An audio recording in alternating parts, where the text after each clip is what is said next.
లీగల్గా అంతా మేము చూసుకుంటాము, నువ్వేం భయపడక్కర్లేదు అన్నారు. వంశీ కూడా చాలా స్ట్రాంగ్గా ఉన్నారు.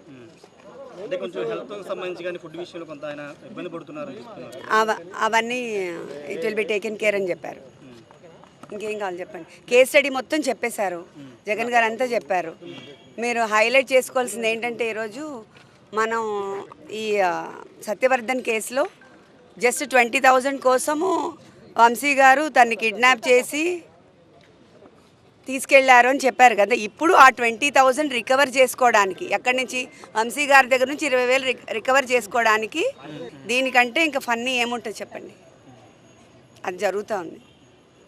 ఇంకా మా కేస్ స్టడీ అంతా జగన్ గారు అంతా ఎక్స్ప్లెయిన్ చేశారు కదా నీట్గా. ఇంకేమైనా కావాలంటే చెప్పండి. వంశీ గారు చాలా ధైర్యంగా ఉన్నారు. అంటే ఉన్నాయి, ఇప్పుడు వీళ్ళు ప్రొవైడ్ చేయాలి, వీళ్ళు ప్రొవైడ్ చేస్తారు. మనము జ్యుడిషియల్గా రిక్వెస్ట్ పెట్టాము, they have to give.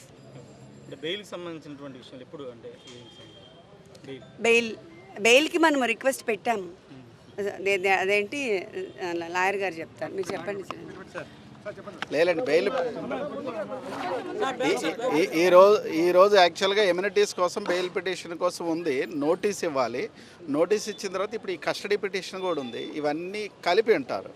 Social మీడియాలో ఎలాంటి పెట్టకూడదు, పర్టికులర్గా లేడీస్ గురించి అబ్యూస్ చేయకూడదు అని ప్రెజెంట్ గవర్నమెంట్ చాలా స్ట్రిక్ట్గా ఉన్నప్పుడు మరి నా మీద కూడా నేను ఫస్ట్ టైం వంశీ గారిని అరెస్ట్ చేశారని బయటికి రావాల్సి వచ్చింది. నేను that's the same thing I'm sharing with all the media. అలాంటప్పుడు మా మీద ఎలా సోషల్ మీడియాలో అబ్యూజివ్గా ఎలా ట్రోల్ చేస్తారు, అబ్యూజివ్ వీడియోస్ ఎలా అప్లోడ్ చేస్తారు, ఇట్స్ వెరీ రాంగ్. అంటే లీగల్గా వెళ్ళాలి కదా, వెళ్ళకుండా ఎలా ఉంటాం? అయినా సోషల్ మీడియా అలా చేయడం చాలా తప్పు కదా.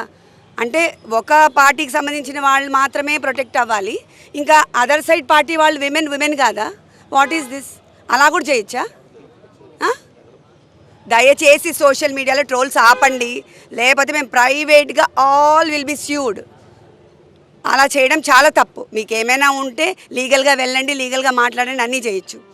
కానీ విమెన్ మీద అబ్యూజివ్ సోషల్ మీడియా పోస్ట్ దయచేసి పెట్టద్దు ప్లీజ్.